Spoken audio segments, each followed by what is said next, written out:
Assalamualaikum warahmatullahi wabarakatuh. Hari ini kita membahas tentang mesin 2 tak. Nah, ini mesin 2 tak yang sering kita lihat dari sepeda juga ada.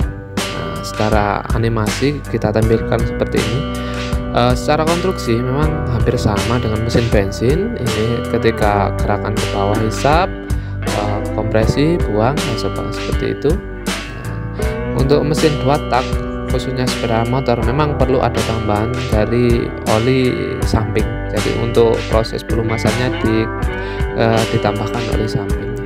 Nah, ini untuk siklusnya untuk internal combustion engine atau combustion, sebuah pembakaran itu akan tercipta jika ada udara, bahan bakar, dan kompresi. Nah, saat proses pembakaran, hasil pembakaran itu akan mendorong piston ke bawah.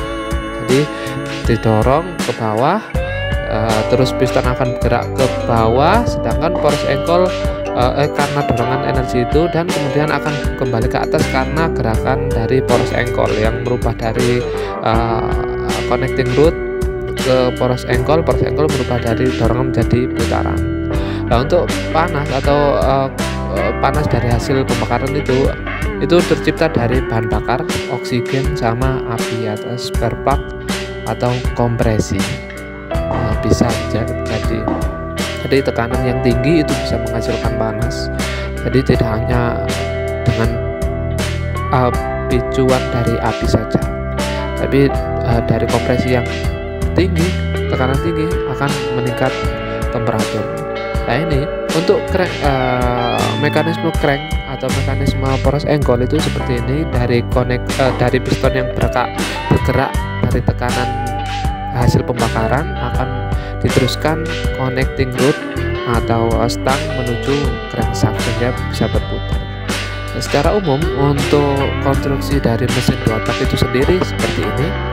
Nah, ada saluran bilas, ada saluran masuk, ada intake atau saluran masuk, ada exhaust atau keluar. Nah, piston bergerak naik dan turun. Ketika piston bergerak naik, otomatis intake akan membuka, dan antara intake sama bawah piston atau bagian bawah piston ada space, ada jaraknya. Karena piston berada di paling atas, otomatis udara yang dari luar akan masuk, terus kemudian karena gerakan ke bawah piston dari proses pembakaran, udara yang tadinya awal dari intake akan masuk ke saluran bilas, kemudian masuk ke ruang bakar dan didorong saat kompresi. Nah, ini contohnya, gambarnya ini. Di atas terjadi kompresi tinggi dan pembakaran yang dibantu pasti sama spark plug atau busi. Nah, piston akan bergerak ke atas, combustion chamber shrink, air fuel mix atau tercampur, terus ke saluran bilas, dan seperti itu. Terus untuk spark plug-nya, spark plug atau busi akan membantu proses pembakaran. Jadi ketika sudah tekanan tinggi, bahan bakar tercampur, itu akan diledakkan dengan picuan api dari busi.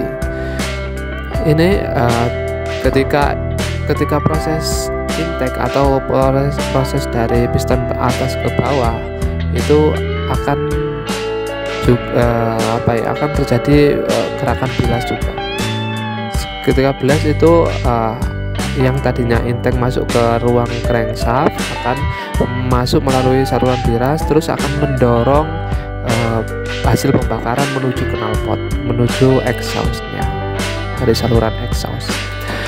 Untuk tahap 1 itu gerakan tahap 1 yaitu intake dan kompresi. Jadi ketika gerakan masuk itu sama kompresi jadi satu, sedangkan gerakan untuk 2 itu pembakaran dan buang. Ketika hasil pembakaran dan buang itu akan menjadi satu step. Jadi step pertama ini yang merah ada intake, kompresi, terus buang lagi. Yang dimaksud dengan kompresi ini Nah ini kita lihat ketika gerakan dari bawah itu ada gerakan memasukkan atau intake dari saluran bilas terus akan dikompresikan. Nah ini konstruksi untuk mesin diesel diesel 2 tak. Nah ini selain tadi kan bensin, sekarang kita bahas diesel. Diesel juga ada sistem 2 tak, tapi diesel ini intake-nya akan dibantu dengan pompa udara atau kompresor. Jadi udara akan dipacu masuk dengan kompresor. Dan di sini diesel 2 tak itu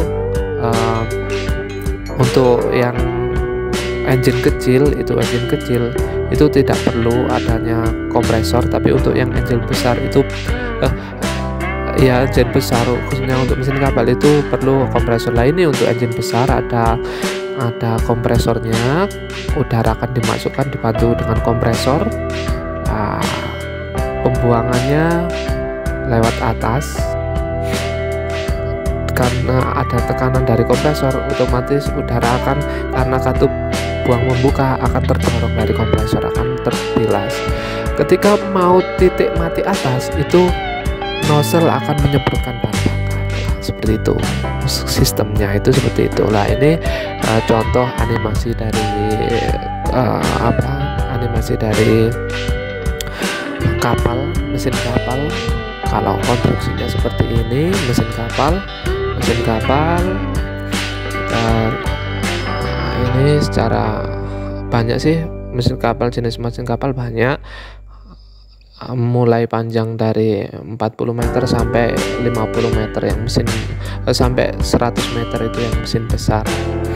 Nah ini mesin diesel itu memang karena kuat itu digunakan pada mesin kapal. Nah di sini untuk menggerakkan turbin atau baling-baling untuk mendorong kapal biar bisa bergerak. Nah di sini posisinya, nah ini ada posisinya itu, di sini ada dak atau untuk menahan bahan bakar dan bagian mesin di bagian belakangnya. Di sini ini diesel ukurannya sangat besar, pistonnya bisa diameter dari 1 meter sampai 2 meter pistonnya untuk kapal yang besar. Secara umum memang diameternya 1 meter, diameternya itu 1 meter per piston.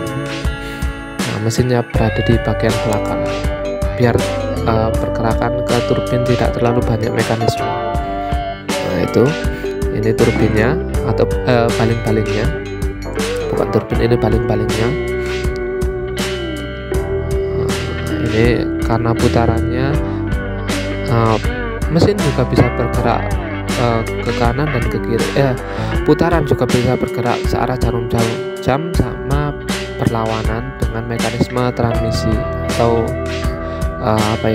perpindahan gerak. Nanti ketika kapal ingin mundur putarannya ke kanan atau kapal maju ke kiri, seumpama seperti itu.